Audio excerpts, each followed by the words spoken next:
Welcome to today's panel discussion on the evolving world of wargaming, how AI and real-time data in multiple domains are changing the dynamics of strategic simulations, and what federal agencies and executives can learn from these changes to be better prepared for decision-making in the AI age. Wargaming has been an indispensable tool for our military for decades, helping to prepare for threats and hone strategies, but the world has changed dramatically. The blurring lines between military and civilian domains, the explosion of data, and the advent of AI is forcing military planners to rethink their approach to simulations. I'm Wyatt Cash, and today we'll hear from three wargaming and technology experts on how real-world data and AI are transforming wargaming and what public sector leaders must also consider as they navigate this changing landscape. Joining us today is Lieutenant Colonel Scotty Black, U.S. Marine Corps AI Modeling and Simulation Technology Lead, McWill, for the Wargaming Division. Also joining us is Mark Gombo, Strategic Account Director, or Mission Team at Microsoft, and Stephen Gordon, Director, Strategic Accounts at DoD Missile and Space for Red Hat, and also a National Security Fellow at the Institute for the Study of War. Gentlemen, thank you so much for joining us. Really appreciate it. Mark, I'd like to start with you. Can you set the stage a little about outlining the sort of traditional role of wargaming to prepare the military, if you will, for various scenarios, and talk about the way simulations have traditionally been done and how they're being done today? Yeah, well, I appreciate the time to be with you all. Previous career, I was wearing the same uniform that Lieutenant Colonel Black is wearing right now for about 21 years. And historically, in war games and modeling and simulation, it was very manually intensive, laborious. Everybody joined in the same room. We stood around a common map chip with the traditional hexagons on that map chip. You had the participants, the observers, the white cells, note takers, and everybody is in that room. And then at the end, you would be executing an outbrief. And that outbrief is usually captured by those note takers. And so you can imagine the amount of notes that are being taken, the stuff that was captured, maybe the stuff that wasn't captured. And so if you look back into history, you look at the war games that were played at the Naval War College, a lot of the war games today, to include some of the war games that I was executing at the end of my career in about 2021, look very similar to those of the past. I can imagine. And then, Scotty, from your experience conducting war games, what are some of the biggest gaps that you're seeing in wargaming simulations in today's geopolitical landscape? Yeah, so quite a few gaps, but I think the biggest ones are probably, for one, stovepipe simulation engines. So just like anything else, we go either broad or we go deep, but rarely can we do both. We typically some kind of trade-off. So how we approach that, and how do we leverage currently existing capabilities in order to bring all those together, which is kind of the second capability gap, is the interoperability of different systems. So how do we get different systems to talk to each other in order to cover a little bit more breadth at the appropriate depth? And I'll say the third capability gap is better employment of current technologies. For example, artificial intelligence, AI, and how could that enable us to really get beyond our biases? So not only simulating things the way we would script them to be in the simulation, but how do we leverage AI in order to really think outside the box for us, not necessarily to make those decisions, but to inform human planners, human decision makers on, hey, here are alternative realities that maybe you should consider. Appreciate that.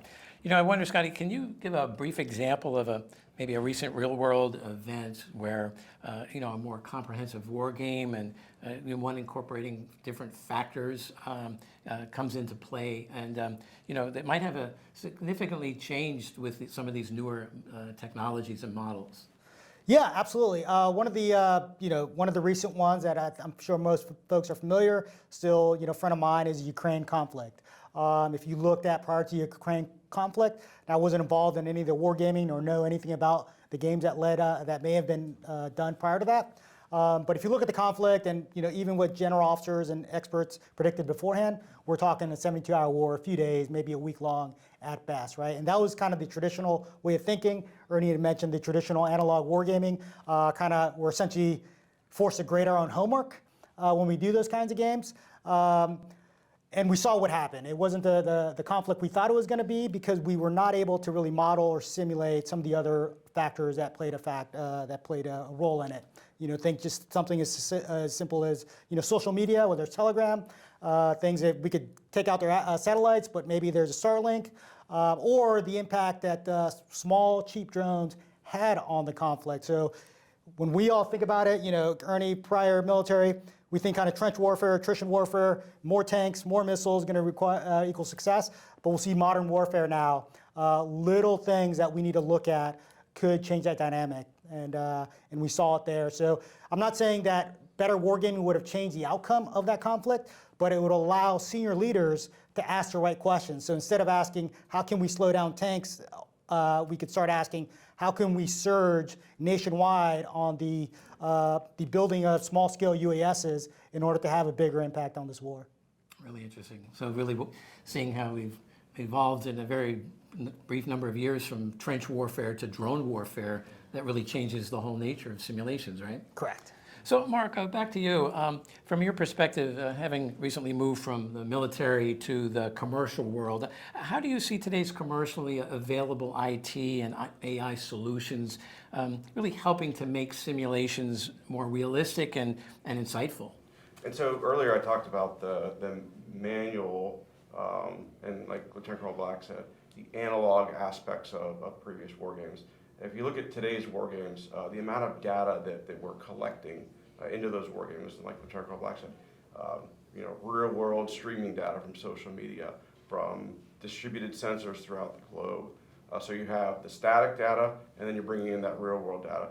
And earlier in the summit that we're all at today, they talked about the petabytes, the exabytes, the zettabytes of data that are out there. The elasticity of hyperscale cloud for not just to process that, to not just store that data, but to also process that data. So we're looking at being able to take those technologies, augment, not replace, the cognitive load of the individuals participating and analyzing that data. And as you look at the speed at which AI is progressing, the ability for the cloud infrastructure and the processing power of advanced GPUs to process that AI at a hyperscale level. Taking it a step further, being able to take that to the edge. So a cloud-to-edge construct where I take hyperscale and subsets of that to the forward edge where I'm either connected or disconnected so that I can still carry out the mission, execute my war games maybe in a disconnected environment on devices that are far forward, again, still bringing in all that data. And then in terms of participation, so again, I talked earlier about how everybody had to be in the room, right? So the hyperscale cloud now allows for all of us to be virtually present, but to participate as if we were sitting next to each other in a virtual environment. And that allows connectivity it allows the connectivity for all the participants to be in that same war game, to see that same single source of truth in the cloud. Sometimes you can obfuscate things where if you weren't looking at the map, now I can obfuscate things. So from an intelligence perspective, if your sensor doesn't see that far, you're not going to see it. Whereas if we're all standing around the map, we could all see the troop movements and things like that. And then in terms of the collaboration, again, you can start to run real-time analysis on what's going on. So as the data is being collected, I can generate quick look reports almost instantaneously. The days of the final reports coming days, weeks, months after, being able to aggregate the data and then process it to make decisions, not just for the quick look report or the final report, which sometimes could take weeks, months afterwards. So you can then inform the next war game, inform a decision that I've been asked in my past, and I'm sure Lieutenant Colonel Black is asked today, where somebody wants to know the result of it now, and that being able to provide senior leaders that information so that we can then progress more towards any critical decisions that you've made, strategic decisions that you've made. And at the end of the day, a lot of this is tied to money, and so being able to then have the data points behind your decisions so that you can justify them going forward, because everything now is data-driven for decision making. So it sounds like the ability to really totally collapse the time frames that, from days or weeks to literally almost real time is totally game changing. That is true, and in the area that we're seeing in terms of collapsing of budgets, if I can virtually have people present, we're seeing today the government is shrinking the travel budget, I can then bring you virtually in. So I don't have to fly people in from Hawaii into the National Capital Region to execute it. They can dial in from their desk or their command post. Yeah, definitely game changing. Well, Stephen, let me bring you in here. How would you describe the advances in things like open architecture actually helping organizations in the military, more effectively meet the challenge of integrating these diverse databases that they're now trying to pull together? And, relative to wargaming, I'm curious, how is that helping to ensure that, the security and interoperability of data also, which is so important? Yeah. So as Lieutenant Colonel Black said, interoperability is almost the end state. The more you stovepipe systems, the less they can talk to one another.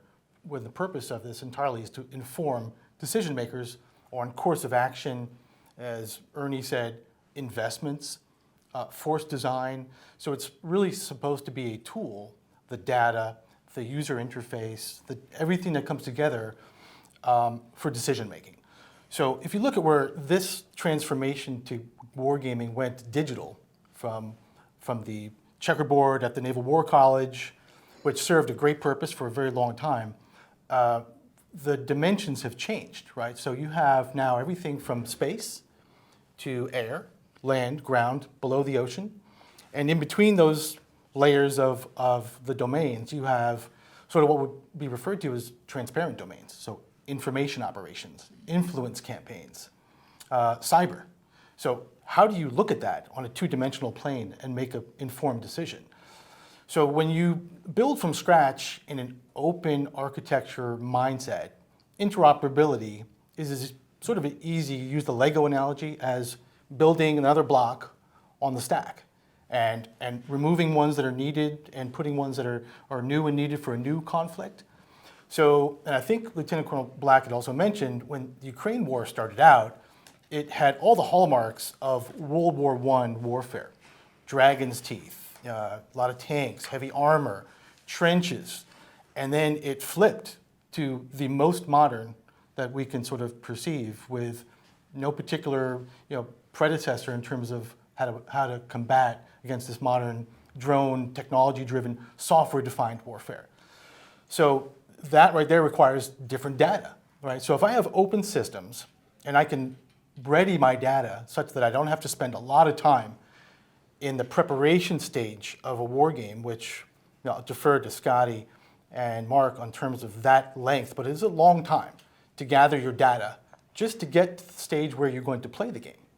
So if I can eliminate that, I can compress my phases, and I can just get to this always-on environment where I can just jump into a problem set. The dilemma has changed.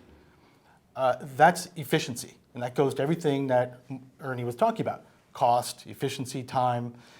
As Lieutenant Colonel Black said, speed to decision making, right? So that's the ultimate objective. Just go back to ways that games were built. They were using containers long before I think people knew what containers were.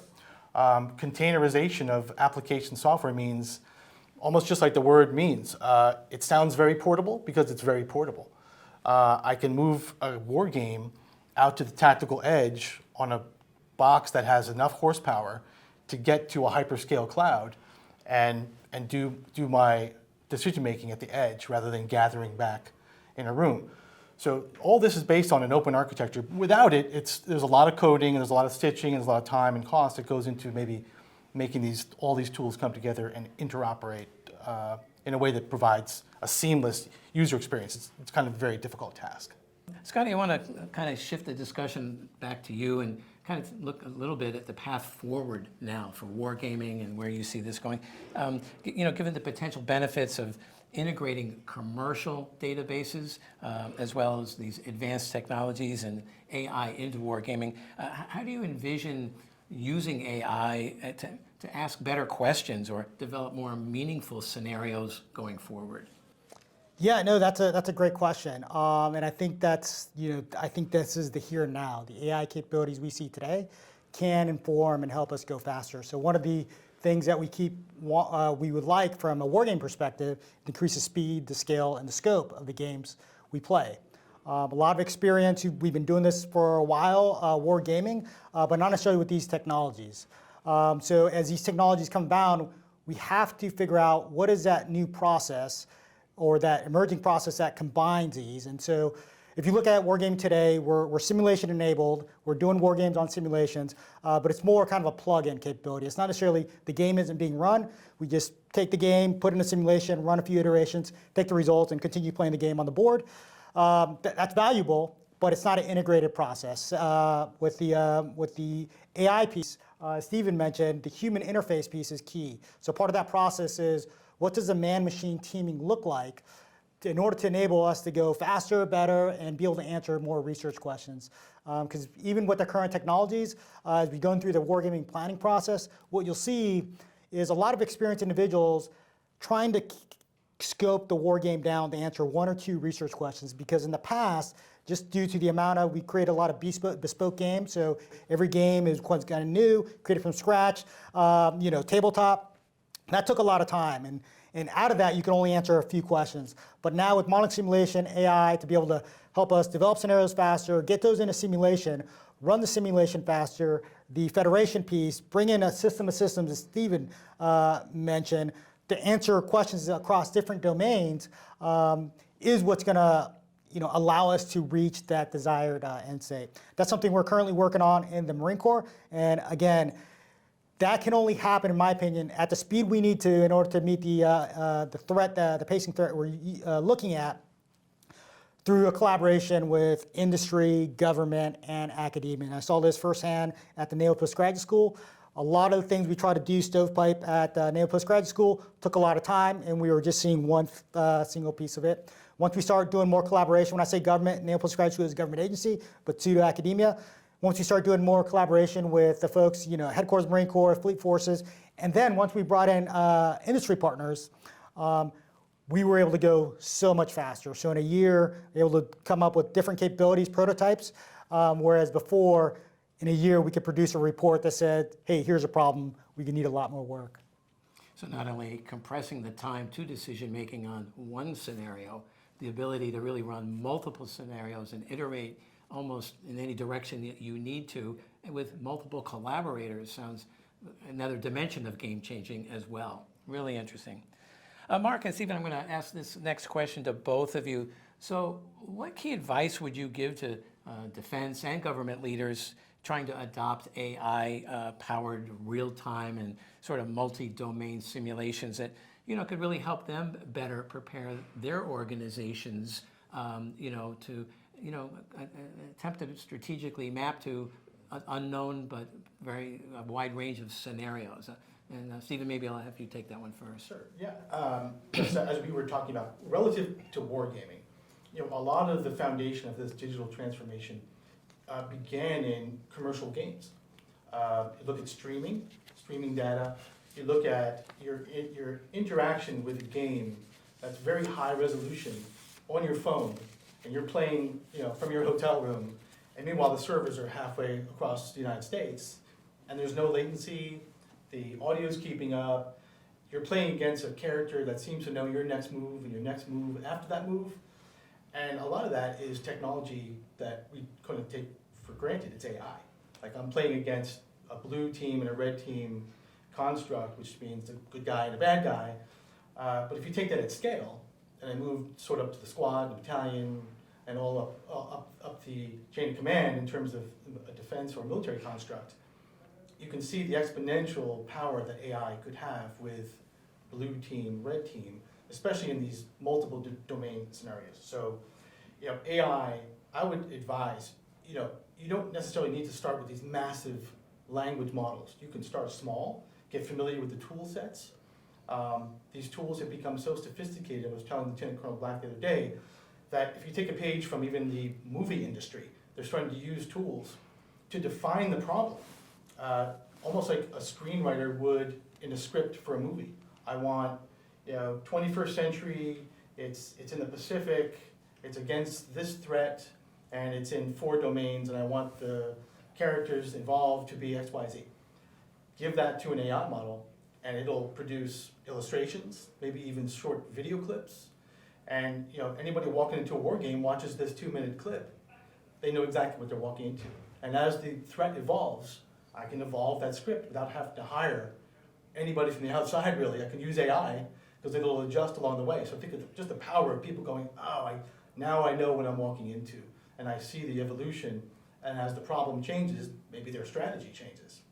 So start small on large language models, tinker, break things. A common phrase in our industry is okay. But also, just one last thing, look at other adjacent industries that have been doing this for a while and ask us, because we kind of have been watching them for a while, and we're starting to bring that tech to the DoD.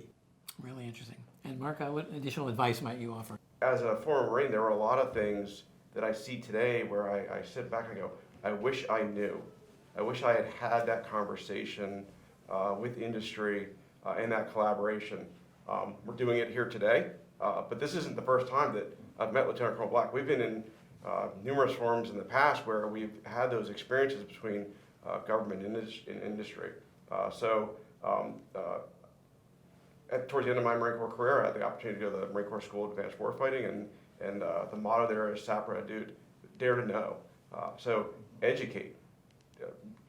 Ask the questions to industry, ask us the hard questions, and challenge us to produce the outputs that you desire and require to avoid overmatch in this era of great power competition.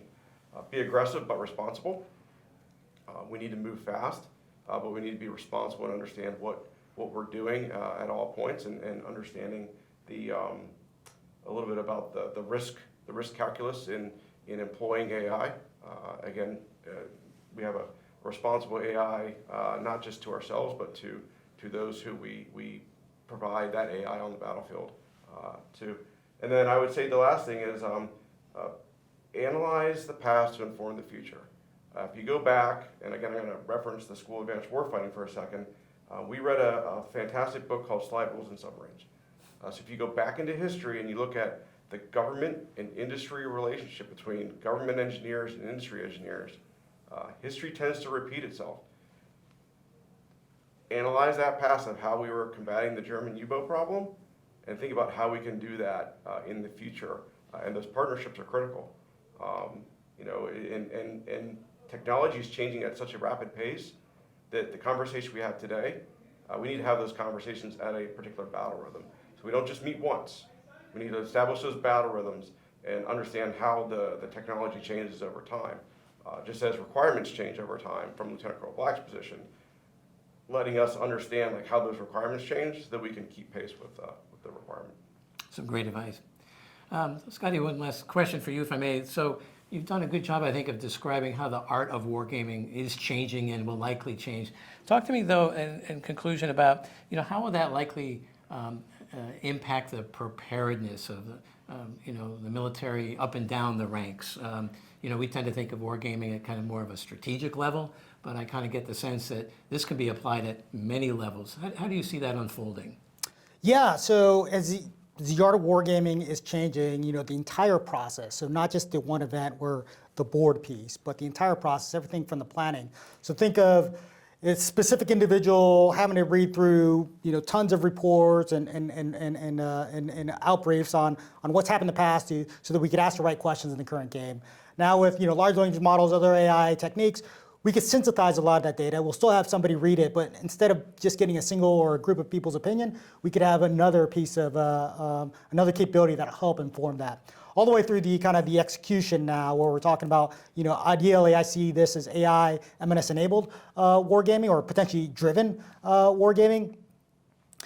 How do we use AI and M&S to really think outside the box, right? So how do we get look at different COAs that we wouldn't have thought of? Look at the experience. Ernie, myself you put us in a room, tell us to come up with a plan, odds are it's going to be very similar plans. What we've seen with AI as far as a game playing agent, we'll come up with different plans that we still need a QA, we'll make the final decision, make sure it's not missing something, but that on the execution side. If you look on the analysis side, as Ernie and Stephen were mentioning earlier, getting those insights, right? We're not looking for the game to essentially give us a pat on the back and say, hey, your assumptions were correct. What you thought were going to be problems are actual problems. We're looking for insights that we didn't have beforehand. Like, did you think about this, right? What about this? And I think all of that directly informs readiness, and that now if we build it correctly like we're building, we'll have this persistent environment. So it'll be a persistent, dynamic environment. We could query it anytime. We could go back, jump into the game, change a few parameters, see what the output is, versus this kind of very static, episodic, 3, 5, 20 games a year kind of tempo. It's always on, it's always working, we could always revisit, and it's digitally available versus trying to go back and find map boards. And I think, like I said, all that contributes to readiness, because now we're getting insights real time, we're able to educate Marines, train Marines, or the DoD at large, in order to deal with these, in this complex environment we find ourselves in, for which we don't know, we'll need extra insights in order to deal with threats that we can't even imagine coming. Absolutely.